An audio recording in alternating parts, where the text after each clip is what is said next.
e é um ministério muito bonito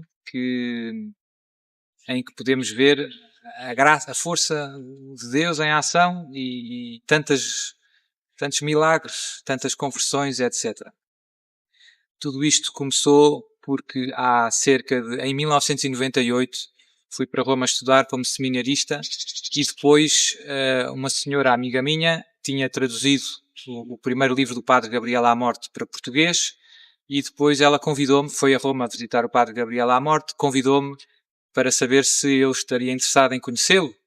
Eu tinha lido o livro, fiquei muito contente, aproveitei o convite e fui a esse encontro, que ainda me lembro muito bem, e já percebia um bocado o italiano, portanto eu consegui aproveitar bastante e no final pedi ao Padre Gabriel para poder ver um exorcismo e ele aceitou e então tive e foi uma experiência muito bonita. Às vezes temos os filmes, eu penso que não ajudam muito, às vezes temos uma ideia um pouco exagerada do que de facto são os exorcismos. E então fui e fiquei maravilhado com o amor que havia ali. Havia uma equipa de leigos, penso 4, 5, que acolhiam as pessoas com problemas espirituais, as preparavam. Depois o Padre Gabriel ia rezando meia hora com cada um e assim se passava uma manhã e com o passar das semanas e dos meses viam-se os progressos, as pessoas a ficarem melhor, a virem com alegria, a partilharem como é que a vida delas estava cada vez melhor. Havia pessoas que às vezes não conseguiam trabalhar, não conseguiam sair de casa, etc., por causa dos ataques diabólicos, e com as orações, com os exorcismos e o empenho delas na vida cristã, iam ficando cada vez melhores. E notava-se. E esta experiência de acompanhar o ministério do Padre Gabriel à Morte, com quem aprendi muito, durou 7 anos. Depois fui ordenado sacerdote, e ainda fiquei mais 3 anos em Roma como professor e para terminar a tese, para fazer a tese de doutoramento. E nessa altura pedi ao meu bispo se me permitia acompanhar o Padre Gabriel já como sacerdote, e ele aceitou. E então continuei, cada vez vendo mais casos e aprendendo. E o Padre Gabriel já está bastante idoso, como as pessoas sabem, e até era bom, porque às vezes ele distraía-se, esquecia-se de alguma frase, eu lá o lembrava onde é que nós estávamos, e é preciso também às vezes segurar, e etc. E então foi bom. Depois, em 2008, voltei, portanto, passados 10 anos da experiência romana, voltei para Portugal estavelmente, para lecionar aqui no Instituto Superior de Teologia, e pedi, nessa altura, ao meu bispo também para dedicar algum tempo a atender estas pessoas com problemas espirituais, que infelizmente noto que têm pouca ajuda, são muito pouco compreendidas, são pessoas que muitas vezes, num primeiro momento, os casos mais típicos recorrem aos médicos, que é o normal e que é bom que assim seja. Pessoas que começam com problemas estranhos de saúde e fazem exames, mas passado, às vezes, meses, anos, não se chega a nenhum diagnóstico conclusivo e começa-se a perceber que os problemas delas são de origem espiritual, por vários motivos, sobretudo pela reação que têm em contacto com as coisas sagradas. Não? São pessoas que entram nas igrejas sentem-se muito mal, ou num momento de oração se sentem muito mal, na missa, ou num cemitério se sentem muito mal, que é um lugar sagrado. Tudo aquilo que de alguma maneira,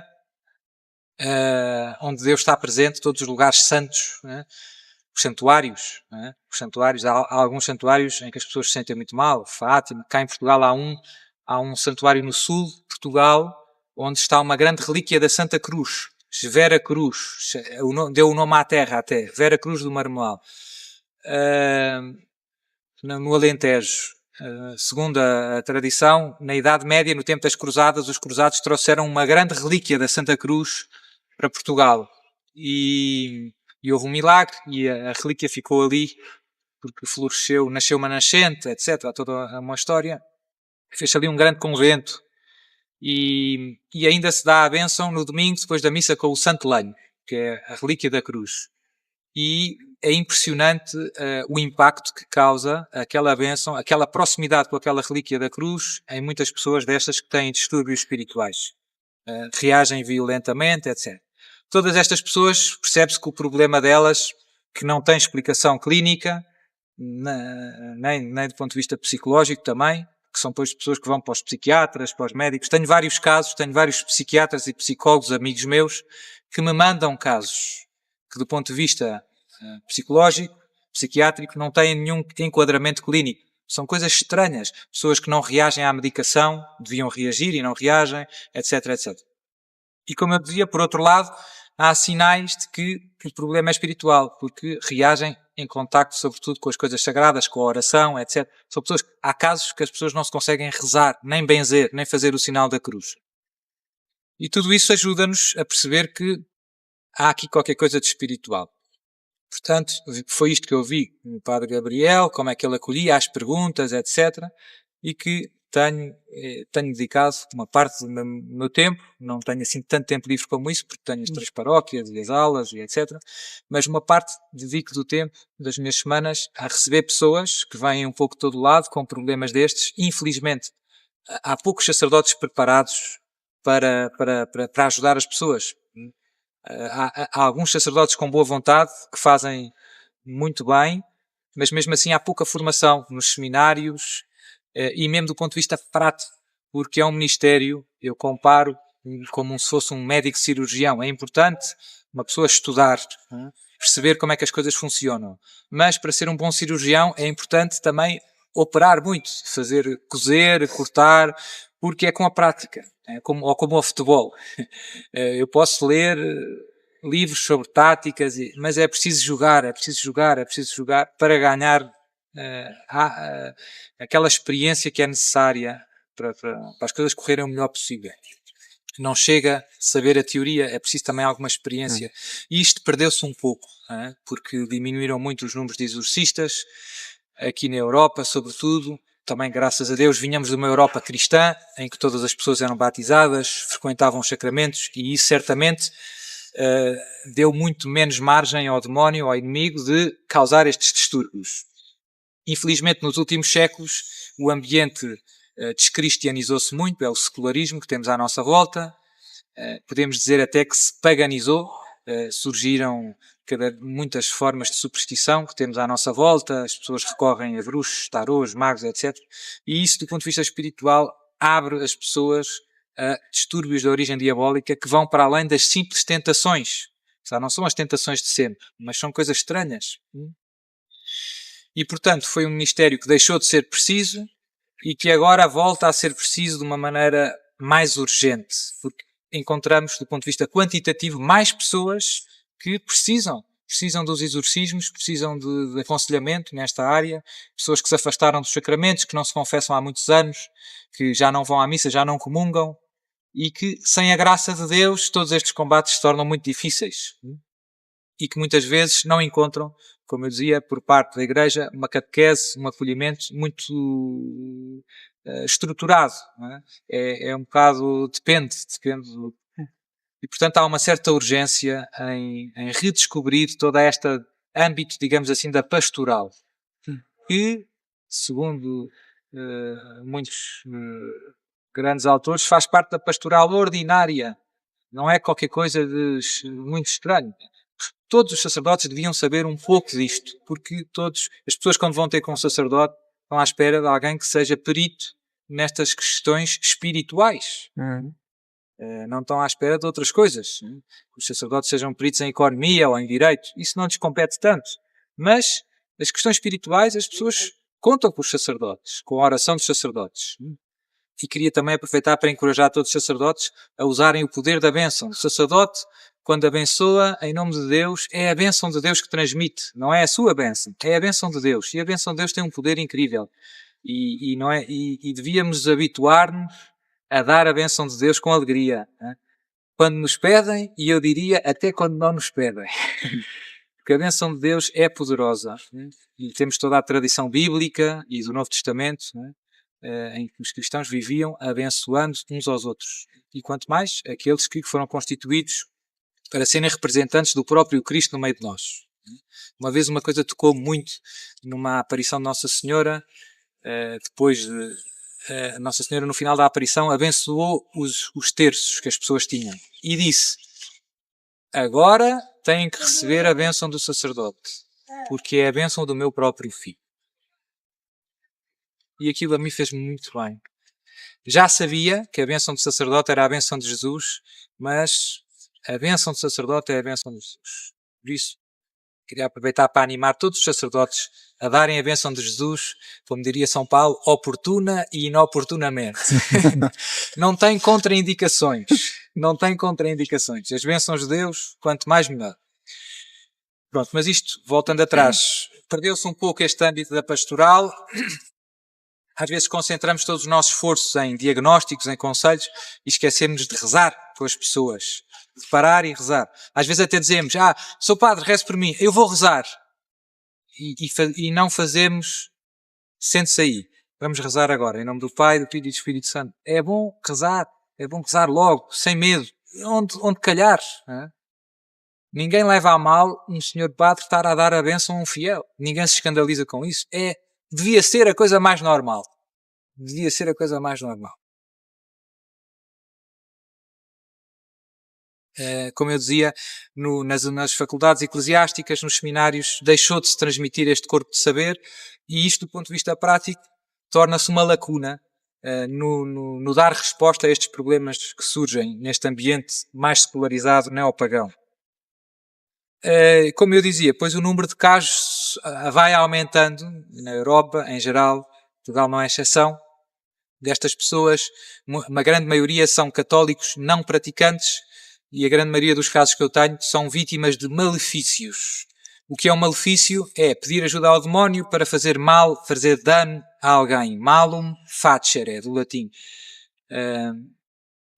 Toda a teologia clássica, Santo Afonso, por exemplo, explica muito bem o que é o malefício, como é que se evita, como é que se resolve, etc. A maior parte das pessoas que eu recebo são pessoas que são vítimas destes malefícios. Os casos mais típicos são invejas no trabalho, problemas com vizinhos, invejas com vizinhos, problemas familiares entre as famílias, às vezes também partilhas, heranças, invejas. E, infelizmente, as pessoas recorrem muitas vezes aos bruxos, aos adivinhos, com o intuito de fazer mal a alguém. Obviamente que também recorrer aos bruxos para curar uma doença, para ter um filho, também é pecado grave e também abre a porta ao demónio. Estamos sempre a pedir ajuda ao demónio para conseguir uma coisa boa ou para conseguir uma coisa má. Portanto, é sempre muito perigoso do ponto de vista espiritual fazer isto. Mas a maior parte dos casos que eu atendo são pessoas que viviam, católicos não praticantes, que infelizmente foram vítima de um malefício. Colegas de trabalho, como eu dizia, vizinhos, família, por inveja, por maldade, e que de repente começam a ter problemas físicos, espirituais, a ouvir coisas, a ver coisas, desmaiar, perder os sentidos, entrar em transe, começam a recorrer aos médicos, exames, vão várias vezes para o hospital, para as urgências, nessas vezes fazem os exames todos, uma vez, duas vezes, três vezes, às tantas começam a perceber que o problema deles não é um problema fisiológico, não tem nenhum diagnóstico clínico. Muitas vezes essas pessoas acabam por recorrer aos curandeiros, aos bruxos, como primeira alternativa. Muitas vezes depois dos hospitais passam para os psicólogos, os médicos encaminham para os psiquiatras, para os psicólogos muitas vezes, mas também sem sucesso. Né? Medicação, tratamentos, os próprios psicólogos e psiquiatras não percebem o que é que se passa. Como eu dizia, tenho muitos casos de pessoas, alguns casos de pessoas que são enviados por psiquiatras, psicólogos, que não têm nenhum enquadramento clínico. E são pessoas que reagem às coisas sagradas, etc. Mas muitas vezes a tentação, a mais frequente destas pessoas, é recorrer aos curandeiros, àquelas senhoras boas, entendidas, como se diz aqui, que fazem umas rezas e que ajudam as pessoas, que têm um dom, acham elas. Isso também não resolve o problema, pelo contrário, é sempre o demónio que está por trás. As pessoas vão aos curandeiros, muitas vezes são explorados, pagam muito, fazem umas rezas, muitas vezes o demónio alivia temporariamente os seus sofrimentos, o mesmo demónio que está a causar o mal alivia, convence a pessoa que o curandeiro o está a ajudar, mas o problema arrasta-se 1 ano, 2 anos, 3 anos, 10 anos, às vezes chegam pessoas aqui passados 30, 40 anos de sofrimento. E só passados 30, 40 anos é que encontram um sacerdote exorcista que lhes explica as coisas como elas são, e começam um caminho de conversão sincera. É decisiva uma boa confissão, coisa que em 40 anos nunca ninguém lhes propôs. O primeiro passo para vencer o demónio é sair do pecado. É simples. O primeiro passo para vencer o demónio é sair do pecado. É inútil tentar encher um balde de água que está roto. É inútil. Se o balde está roto, a primeira coisa é tapar o buraco. Sair do pecado. Dou sempre a todas as pessoas um exame de consciência com os 10 mandamentos, muito detalhado em cada mandamento, porque infelizmente as pessoas não estão habituadas a fazer um exame de consciência sério. Confessam-se mal. Né? Muita gente vem ter comigo e diz: eu não mato nem roubo, Sr. Padre. E depois eu começo a fazer umas perguntas. Faltou à missa ao domingo? Faltei. Então, olha, já tem um bocado grave. Foi à bruxa? Fui. Mas não foi para fazer mal a ninguém. Já tem outro. Pratica a contracepção com o seu marido? Sim, pratico. Toma pílula ou uso o dispositivo. E quando começamos a escavar, vem um sem fim de pecados graves que, infelizmente, as pessoas cometem com alguma frequência e sem grande consciência da gravidade. Portanto, o primeiro passo é ajudar as pessoas a sair do pecado, fazer uma confissão completa e, sobretudo, é muito importante isto, arrependido. Sem arrependimento não há salvação.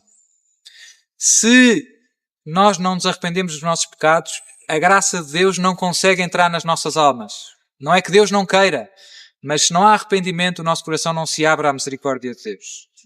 E isto nunca é demais insistir, porque às vezes há pessoas que fazem o exame de consciência, vão-se confessar porque eu faço alguma pressão, mas falta o arrependimento. E isso dá espaço ao demónio de continuar a ter domínio sobre aquela alma. Sem arrependimento concreto, não se vence o pecado, não se volta para a graça de Deus. Portanto, depois de uma confissão bem feita, eu encorajo as pessoas a uma caminhada de sacramentos e de oração. Confissão frequente. Eu digo, é como tomar banho. Nós também lavamos o cabelo, tomamos banho, porque queremos ter o nosso corpo limpo. E esquecemos da nossa alma. A nossa alma também precisa de higiene espiritual. Né? Confissão, pelo menos uma vez por mês. Pelo menos. Senão, há problemas. Quem se confessa com frequência, normalmente nunca vive sempre na graça de Deus, nunca tem pecados graves, nunca está muito mal, E, sobretudo, a confissão frequente é muito importante para depois fazer comunhões frutuosas. Para receber Jesus é preciso estar preparado. Não basta ir à missa e comungar. Também aqui há muitos problemas. As pessoas que recebem a comunhão sem estarem prontas para receber a comunhão. Como eu dizia, faltam ao domingo à missa, vão à bruxa, contracepção, tarari, tarará, tarará, injustiça, e que vão comungar. Não. Fazem mais outro pecado, sacrilégio, confissão bem feita. E só depois é que, se estarmos na graça de Deus, é que podemos receber dignamente e frutuosamente o corpo de Jesus. É decisivo, confissão bem feita, para comunhão frutuosa. Senão, eu fui comungar, mas em que estado? É sempre a história do balde. Se o balde não está tapado, se está roto, não fica nada. Ainda ofendi mais a Deus, se não estou preparado.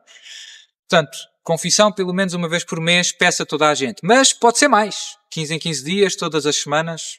Não tem contraindicações. Pelo contrário. O progresso da nossa vida espiritual está muito ligado a viver bem o sacramento da reconciliação. Quem se confessa bem, para sermos santos, que no fundo é sinónimo de sermos felizes, para sermos felizes temos que nos confessar muito e temos que nos confessar bem. Esse é o segredo. Ou esse é um grande segredo. Não é o único. Depois, ainda mais importante que a confissão, é a missa. Não há nenhuma oração tão forte e tão poderosa como a missa. Sobretudo a comunhão. Nada nos enche mais de Deus do que receber o corpo e o sangue de Jesus. Nada. Esta relíquia deste santo. Vou àquele santuário. Nada se compara a receber Jesus na comunhão. Nada. Fui a Fátima de joelhos. É menos do que receber uma comunhão. Quando eu recebo a comunhão, eu não recebo só a graça de Deus. Na hóstia está Deus. Recebo o próprio autor da graça. Nos outros sacramentos eu recebo o perdão de Deus, na confissão, a graça de Deus. Na comunhão eu recebo o autor da graça, Deus. Na hóstia está Deus. Nas paróquias às vezes eu brinco com as pessoas e digo, se tivessem que escolher receber o Euromilhões ou comungar Jesus, só tivessem uma vez para comungar na vida, ou ganhar o Euromilhões, o que é que escolhiam? E as pessoas começam-se a rir. Nós às vezes isto acontece. As coisas mais importantes da nossa vida tornam-se quase que... Nós tornamos insensíveis para a grandeza dos dons de Deus. Não há valor para a missa, para a comunhão. Poder comungar uma vez na vida não tem preço. Não tem preço. E nós temos missa a 5 minutos de casa e estamos cansados e não vamos. Quando nós morrermos e olharmos para trás, vamos dizer que estúpido que eu fui. Eu costumo dizer aos mais novos, agora há estas bebidas, a missa e a comunhão é um Red Bull espiritual. Red Bull espiritual. É forte. Portanto, as pessoas que eu acompanho, e insisto muito com confissão frequente, missa e comunhão, todos os dias. Todos os dias. Não é nada do outro mundo. Meia hora à semana. E Red Bull espiritual. Queres sair do pecado, queres libertar, agarra-te a Deus. A sério. Muitas pessoas falham nisto. Mas isto acontece com as coisas do corpo. Se eu quero emagrecer, quero fazer uma dieta, tenho que ir para a ginástica. Tenho que fechar a boca. Se eu quero aprender a tocar viola, tenho que 1 hora, 2 dias. Não é sentado no sofá que é... E nas coisas espirituais as mudanças também vêm graduais. As virtudes, nós crescemos nas virtudes gradualmente. Deus transforma-nos, santifica-nos com a sua graça gradualmente. Mas é preciso ir buscar a graça de Deus. Sobretudo na comunhão. O amor de Deus comunga-se. O amor de Deus comunga-se. Depois insisto muito nestas pessoas também com o terço. O terço é muito poderoso. Nós somos portugueses. Nossa Senhora em Fátima pediu a 3 criancinhas para rezarem o terço todos os dias. Portanto, os mais velhos não têm desculpa. Nós às vezes facilitamos um pouco. O terço eu comparo o terço como nós fazemos com o corpo, alimentamos, comemos, bebemos água. É como se eu dissesse, temos que beber água todos os dias, 1 litro. A alma precisa de alimento, precisa de Eucaristia. Em primeiro lugar, mas também do terço. Nós não comemos só carne, nem só arroz, é variado. Portanto, há graças que vêm pelo terço, muito poderosas. O terço bem rezado é uma bomba. O demónio também não gosta do terço. As pessoas, quando começam a rezar o terço, pessoas que têm problemas espirituais, que precisam de exorcismos, muitas vezes não conseguem rezar o terço. O demónio esconde o terço, desaparece o terço, parte os terços, estão sempre a partir, etc, etc, etc. Portanto, vemos como o demónio não quer que as pessoas rezem o terço. O terço é poderoso. As pessoas sentem-se mal, desmaiam, começam a bocejar como se estivessem com muito sono, começam a arrotar compulsivamente, em casos graves vomitam, etc. Com a missa também há uma grande batalha, ficam logo mal antes de sair de casa. Entram na igreja, acaba-se tudo. Portanto, e eu insisto muito nestas coisas porque sei que se nos agarrarmos a Deus a sério, se fizermos uma caminhada cristã empenhada, é uma questão de tempo. É uma questão de tempo. O demónio tem os dias contados. É como a quimioterapia. É duro, mas acaba com o cancro. E então peço estas 3 coisas e mais uma às pessoas. Confissão frequente, pelo menos uma vez por mês, missa e comunhão todos os dias, terço em família todos os dias. Em família também é mais poderoso. Rezar juntos é poderoso.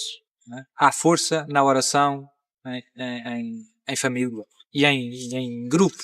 É mais forte. E por último, no caso das pessoas que têm os distúrbios espirituais, ofereço-lhes sempre aquela oração de libertação que se encontra no meu site também, www.santidade.net. Oração de libertação. Está em português, espanhol, inglês e italiano, se não me engano. Tem aprovação eclesiástica.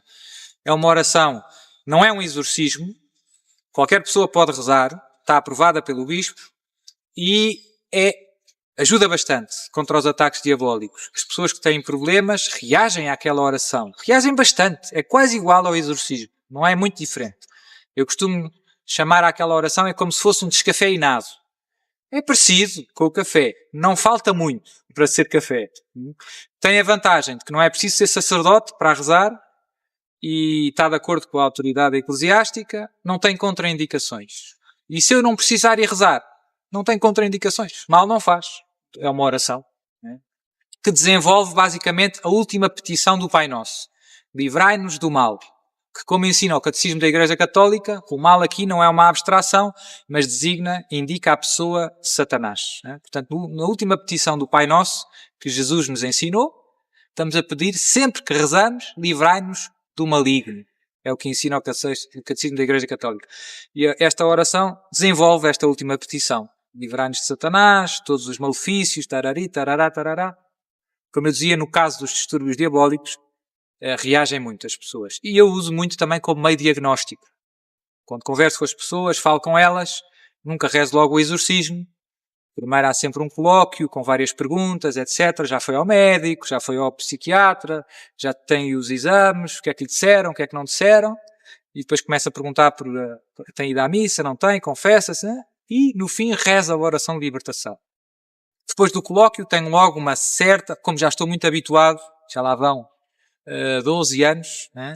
Já vi muita coisa, logo pelo colóquio fico logo com uma certeza bastante, quer dizer, com um grau de certeza bastante alto de se a pessoa precisa de exorcismos ou não.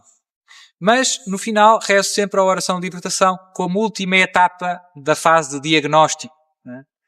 Rezo a oração de libertação, começo normalmente com uma leitura bíblica do Deuteronômio, né? Para ajudar as pessoas a perceber que todas estas práticas supersticiosas, adivinhos, invocação dos mortos. Há pessoas que vão ao domingo à missa, à segunda-feira vão aos centros espíritas. Né?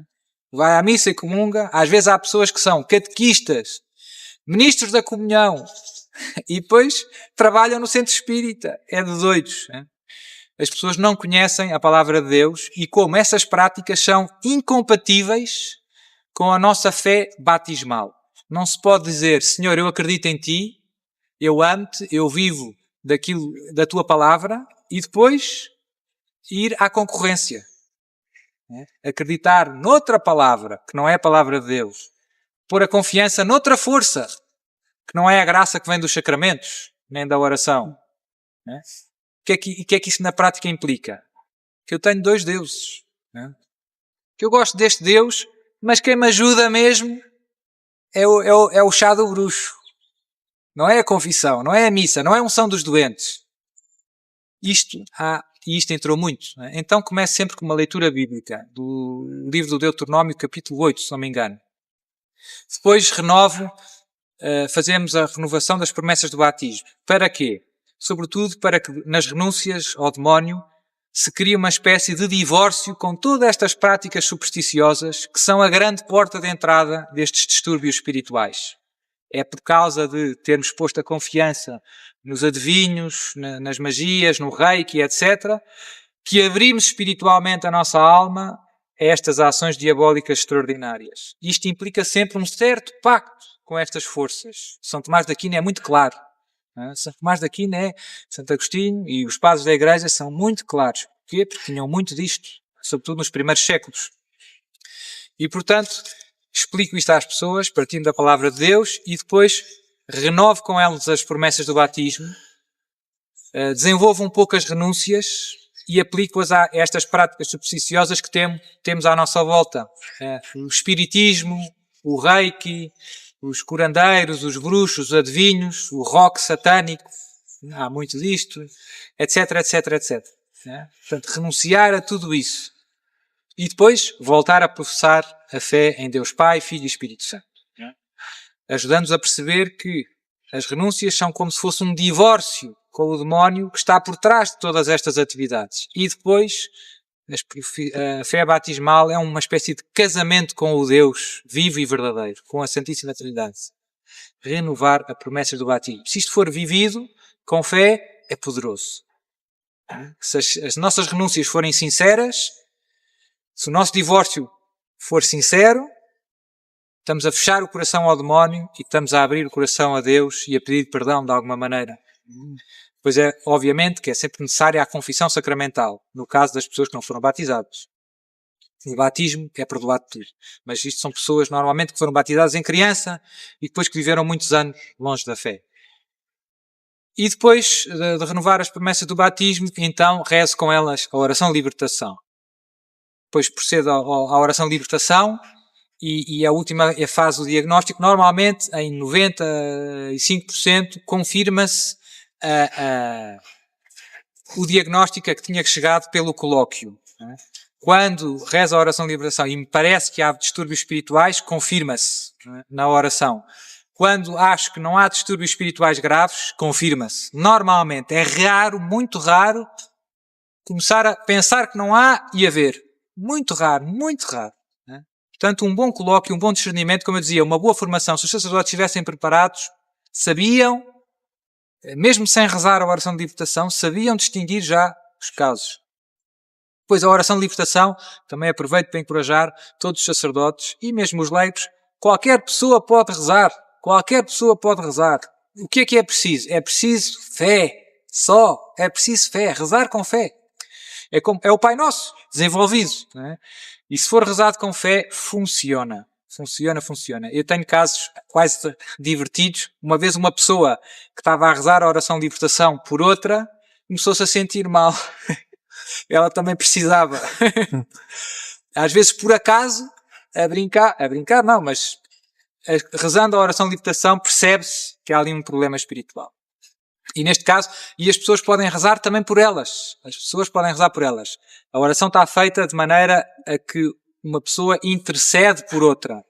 Sobretudo, porque às vezes há casos graves que as próprias pessoas não conseguem rezar por elas. Mas a pessoa pode adaptar o texto e em vez de pedir a Deus que liberte o nosso irmão João, posso pedir que me liberte a mim.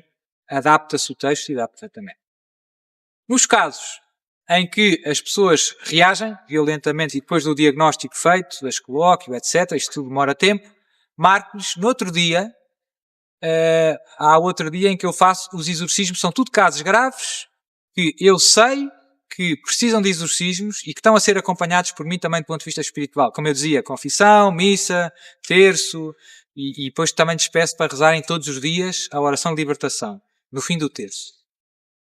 Depois essas pessoas vêm normalmente uma vez por mês porque eu não tenho facilidade para os receber mais vezes. Mas podia ser 15 em 15 dias, varia um pouco dos casos. Faço uma vez por mês, como fazia o Padre Gabriel, às sextas-feiras. Recebo 8 pessoas, 8 exorcismos maiores todas as sextas-feiras. Tenho mais ou menos cerca de 30 casos graves, para terem uma ideia. Não são imensos. Portugal é grande, não é? E não há muitos exorcistas a trabalhar. Vem gente às vezes de fora de Portugal. Não são imensos casos, mas são alguns. São alguns. E se houvesse mais exorcistas, mais trabalho haveria. E há mais 3 ou 4 em Portugal, também a trabalharem, a receberem. Portanto, às vezes há alguns sacerdotes, alguns bispos que até acreditam no demónio e que reconhecem que o demónio existe e que o exorcismo pode existir, mas acham que é 1 em cada 1 bilhão. Não é bem assim. É um pouco mais. E, portanto, por isso é que devia haver um exorcista, pelo menos, em cada diocese. Às vezes isso não acontece e então, pronto, no meu caso, tenho que ajudar muitas pessoas aflitas que não têm sacerdotes preparados para as ajudar nas próprias dioceses. Ainda. Mas graças a Deus as coisas também têm melhorado. Também um exorcista não se improvisa. É um ministério delicado e a Igreja faz muito bem em prudência. Prudência, é preciso preparar-se doutrinalmente, espiritualmente e do ponto de vista prático, se a gente quisesse pastoral. Não é chegar e começar a rezar exorcismo. E, portanto, os bispos fazem bem a serem prudentes. É preciso preparar. Mas é um problema do ponto de vista pastoral. Há muita gente com problemas, há muita gente a precisar desta nossa ajuda, deste nosso serviço de discernimento, de oração e de libertação nestes casos mais graves. Depois, às sextas-feiras, rezo, começo sempre, nas sextas-feiras são só os casos graves, tenho uma equipa de leigos que me ajuda, porque às vezes é preciso ajudar a segurar nas pessoas, as pessoas que reagem violentamente, etc, etc. A família vem sempre, são sempre 3 ou 4 pessoas da família e mais 2 ou 3 leigos que me ajudam. como é que se processa o rito, né? E o que é que eu uso? No ritual antigo, o ritual novo, às vezes fala-se um pouco disto, em latim, em português. Eu aprendi o rito dos exorcismos com o padre Gabriel à Morte, que é o ritual antigo, em latim, com o rito antigo. E tenho o rito antigo e agora há pouco tempo a Congregação do Culto Divino, como sabem, foi aprovado o antigo ritual, a missa do Missal de 62. Portanto, qualquer sacerdote hoje pode facilmente usar o ritual antigo e os livros litúrgicos que se usavam antes da reforma litúrgica. E, portanto, também os exorcismos, no caso de ser sacerdote exorcista. Mas eu uso o rito atual, primeiro porque comecei a usá-lo e não noto nenhuma eficácia, nenhuma diferença na eficácia. Acho que é igualmente eficaz o rito atual como o rito antigo. Houve algumas mudanças no ritual novo para o antigo. Sim, mas eu diria acidentais. Nada de substancial, sobretudo nas formas deprecativas e imperativas. Está lá tudo. Eu acho que houve mudanças para melhor em alguns aspectos e houve uma ou outra coisinha que não se diz nada, mas que eu penso que foi pena não se dizer, que são úteis. Por exemplo, a questão de pôr a estola à volta da pessoa. As pessoas reagem à estola, em alguns casos, bastante, outros nem por isso. Há muitas pessoas que reagem aqui ao pescoço. Usar o óleo dos catecúmenos é uma coisa muito poderosa também, sobretudo sobre a fronte, nos ouvidos, no nariz, na boca, aqui. Reagem. Portanto, isso não está dito explicitamente no novo ritual, não se diz nada. Mas eu penso que era útil. Também havia alguns conselhos do antigo ritual que não se põe tanto ênfase neste novo ritual, que continuam a ser válidos. Né? Pronto, mas são coisas práticas, úteis, que se calhar o ritual também não tem que entrar em tantos pormenores. Também não proíbe, né? Portanto, e podem-se usar e são frutuosas. Depois, do ponto de vista da reforma do rito, da estrutura, etc., acho que está bom o novo ritual. Dá bastante margem ao exorcista para adaptar de acordo com as necessidades, o que é útil e sensato, porque às vezes aquilo é animado e às vezes há uma grande diferença entre o que é possível e o que é o ideal. Pronto, por muitos motivos, não é? Pronto. Mas funciona. E eu uso o português por motivos também mais pastorais. Porquê? Porque muitas vezes as pessoas que chegam ao exorcista são pessoas que passaram por os adivinhos, por os bruxos, e que têm uma predisposição para estas coisas supersticiosas. E que vêm ter com o exorcista como se fosse mais um bruxo. Mais um homem que tem uns dons. Né? E que faz umas rezas estranhas. E então, para sublinhar que o exorcismo não tem nada a ver com fórmulas mágicas que não se percebem e que atuam independentemente das disposições da pessoa.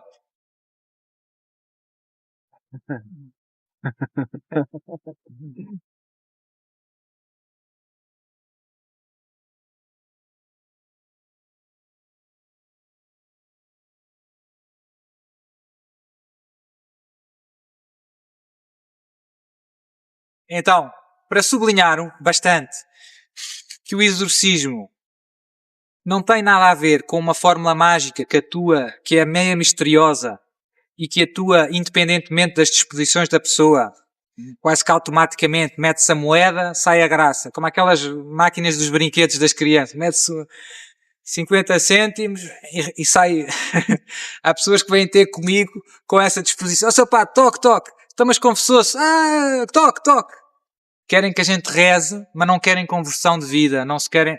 Sempre o problema de fundo. Se o balde está roto, não se querem arrepender, não se querem confessar, nem comungar, nem voltar ao sacramento.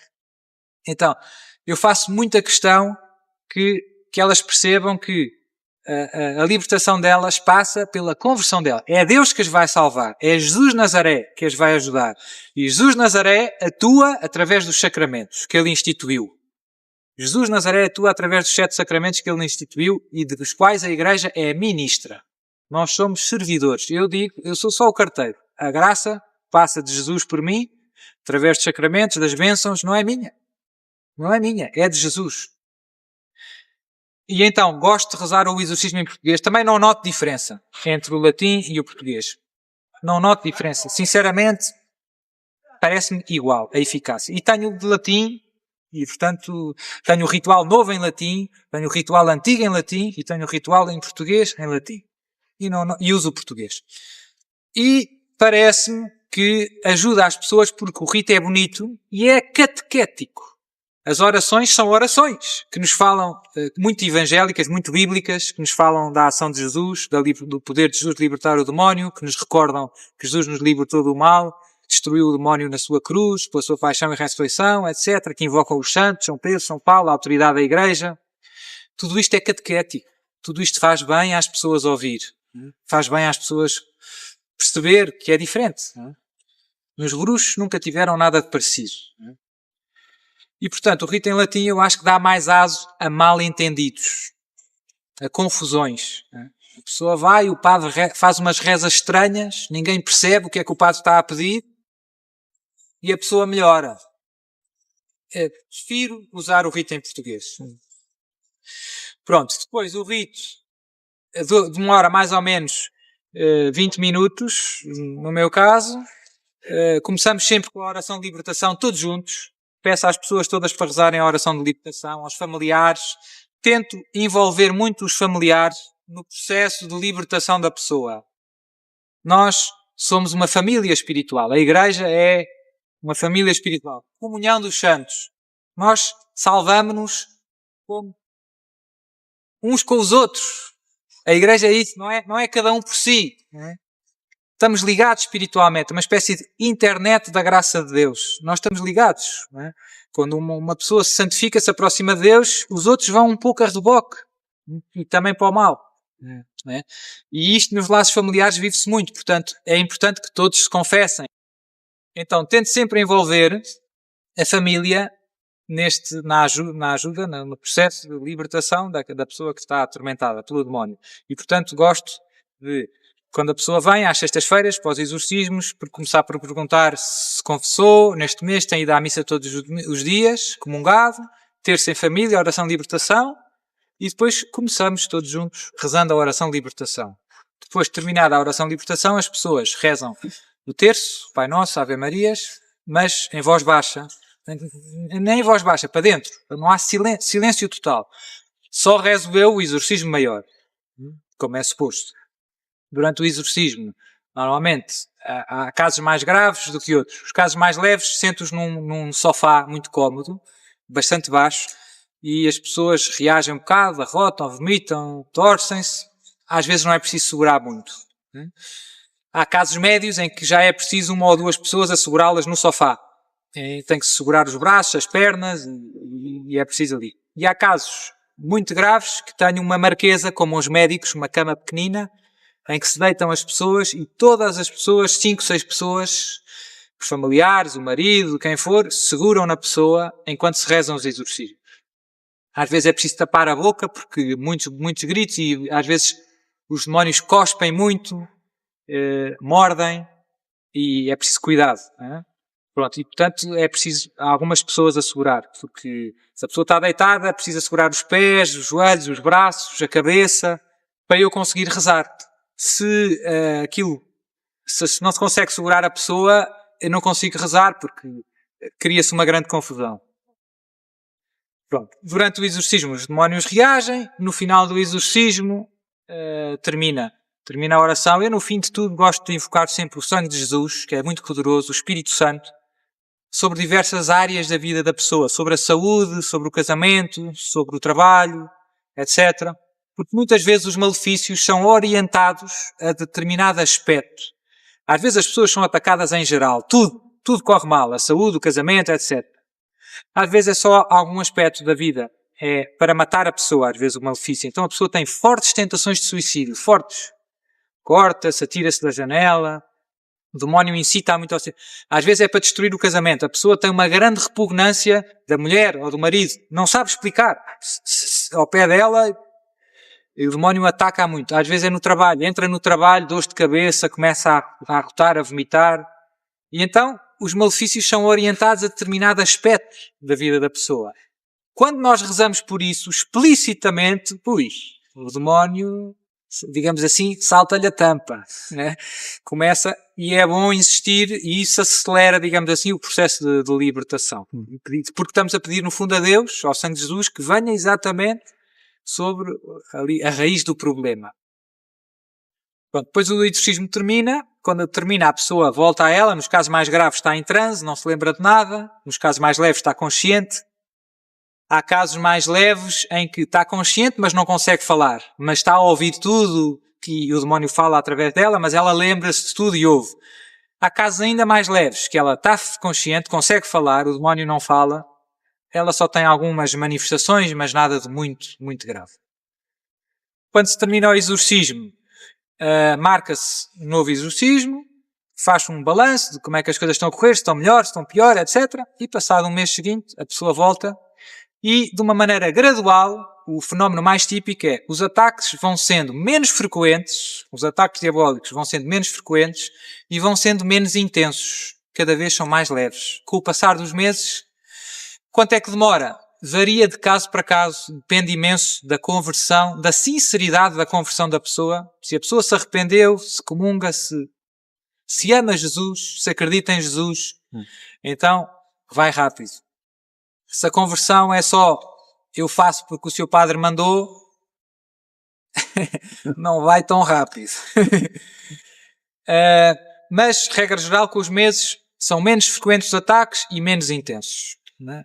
Às vezes, num primeiro momento, aumentam de intensidade. Quando vem o primeiro exorcismo, para o segundo, é muito atacada. O demónio joga muito com a tentação do desânimo. As pessoas pensam, eu estou a rezar mais e estou pior.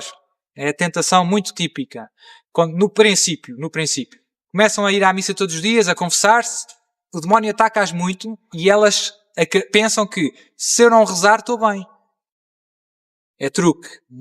É continuar e depois é que começa a acalmar. Portanto, às vezes há um pico de ataques e depois nos meses seguintes é sempre gradual. Nos últimos exorcismos já quase não reage e depois basta continuar com a vida cristã, os ataques acabam por desaparecer.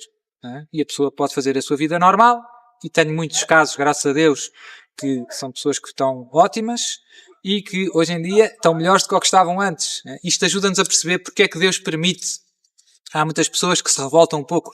Como é que Deus permite que nós possamos ser vítimas de um malefício? E eu não fiz mal a ninguém, fizeram-me mal e estou mal. Porquê é que Deus permite? Porquê é que Deus permite o mal?